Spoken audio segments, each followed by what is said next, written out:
Blazens Story. It's Christmas time once again. The family have gone away to Dorset, so Mighty Oak tells stories to keep everyone entertained. They love to hear all the stories of the things Mighty Oak has seen over the years. Missy, a wood pigeon, asked the mighty tree for a Christmas story. Christmas story, let me see. Mighty Oak went quiet, occasionally mumbled to himself, like he does when he's thinking. Aha, he said, rather loudly, making everyone jump. He laughed. I'm sorry. Mighty Oak began. One Christmas years ago. When? Shouted Sam, a young rat. Will you shush, Sam? Don't be rude. His mother was blushing brightly. That's all right, said Mighty Oak warmly. It was, let me see, yes, it was 1977. I remember because it was the Queen's Silver Jubilee year. What's a Jubilee year? Oh, for goodness sake, child, will you just let Mighty Oak tell her story? Don't be rude. But Sam! Excuse me, said a quiet voice. It was Rex, a young fox. He held his paw up. I don't know what that means either. What's a jubilee, please? All the animals joined in. They did not understand. Their voices got so loud, so much so that an elderly man walking in the park stopped by the fence and put his ear to it. The mighty tree violently shook his branches. Everyone knew this sign. It had been passed down for generations. Everyone stood still and went completely silent. The elderly man walked off, mumbling to himself. He was hearing things again. Mighty Oak watched until he was a safe distance away and then explained. The Silver Jubilee meant the Queen had been on the throne for 25 years. Oh, was the resounding reply.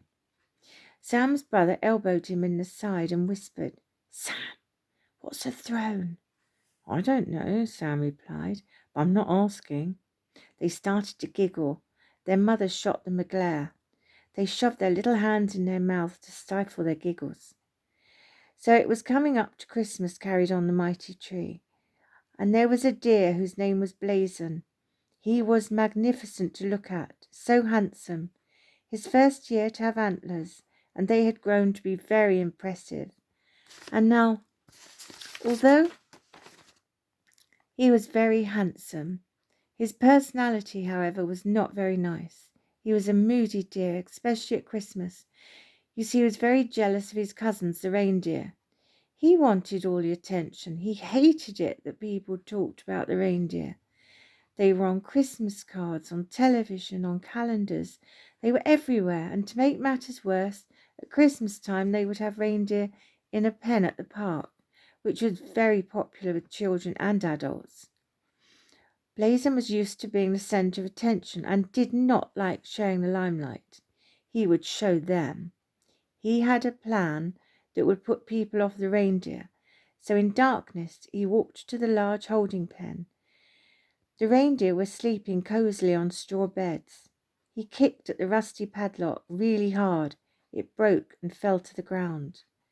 The reindeer looked up, alerted by the sound, did a quick glance and went back to sleep. Blazon bent over, put the tip of his antler into the wire gate and pulled it open, and then walked away. In the morning there was a lot of commotion in the park. The park keeper was not best pleased that the reindeer were out of their pen and had trampled all over his cricket pitch and all over the surrounding flower beds.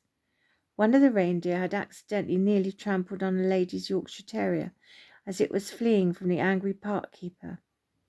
In the hedge, watching all this going on, was Blazon, smirking to himself, feeling quite satisfied that now the reindeer were not at all popular. The rangers from the wildlife park arrived, rounding up the reindeer and putting them back in the pen. One of the men found the broken padlock on the ground and showed it to the park keeper. They agreed it was obviously broken from the outside, and they came to the conclusion it was vandals.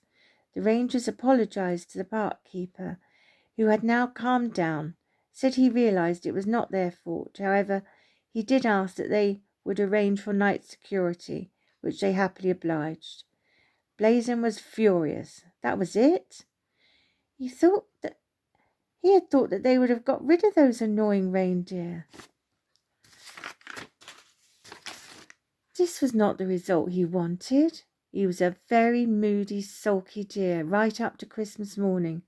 Yes, it was here, Christmas morning. As usual, all the deer gathered by the tree where Father Christmas left gifts for the deer. One by one they collected their gifts of fruit, berries, bark, bunches of grasses, and seeds. Blazon was the last deer. He walked to the tree. Well, that's odd. Where's my gift? He thought. Blazon walked around the tree. No, nothing. Round there. He walked all around the tree back to where the other gifts had all been placed. All that was there was a large black stone. Blazon bent over to have a closer look. It wasn't a stone. It was a piece of coal. He kicked it with his hoof. There in white writing it said, Blazon. The other deer all gasped. He shot an angry look at them. Crimson said, Blazon, what did you do? Father Christmas has you on the naughty list. Shut up, he shouted. I'm Blazon. It's a mistake. An elderly stag walked slowly through the deer up to Blazon and said in a calm voice, He doesn't make mistakes. Did you forget? He sees everything. I suggest you think very strongly about whatever you did. I do not want to know, Blazon. Just go away and think about your actions. Blazon blushed. His face was so red. Everyone was staring at him. Blazon, I'm not cross with you, but I'm very disappointed.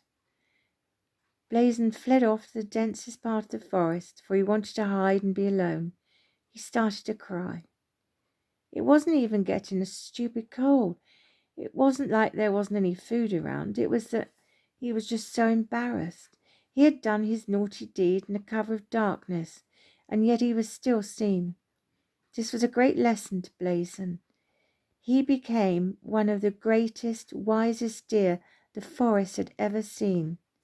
He led the deer and turned out to be wise, fair, and kind leader of his herd, and never got coal again. Thank you, Mighty Oak, Missy said. I really like that story. Yes, they all cried in unison. That was great. The mighty tree looked at young Sam, who was looking troubled somewhat. Sam, what's bothering you, son? Sam looked awkward. I don't want to be rude, sir. His mother looked worried. What was her son going to say? But you could have stopped Blazon because you know everything like Father Christmas. Mighty Oak replied, You're right. I could easily have stopped him. You see, if Blazon had not opened that pen, he would have been more angry and bitter, disliked the reindeer even more. He would have been resentful towards them. You see, sometimes we have to learn by our mistakes. Do you understand?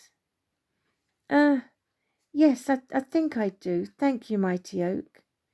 Now, my friends, it's getting late, and you know what tomorrow is, don't you? Yes, Christmas Day, they cheered.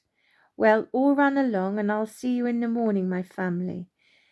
Thank you, Mighty Oak. Good night. They waved to the mighty tree. They crawled, ran, flew, trotted off to their beds.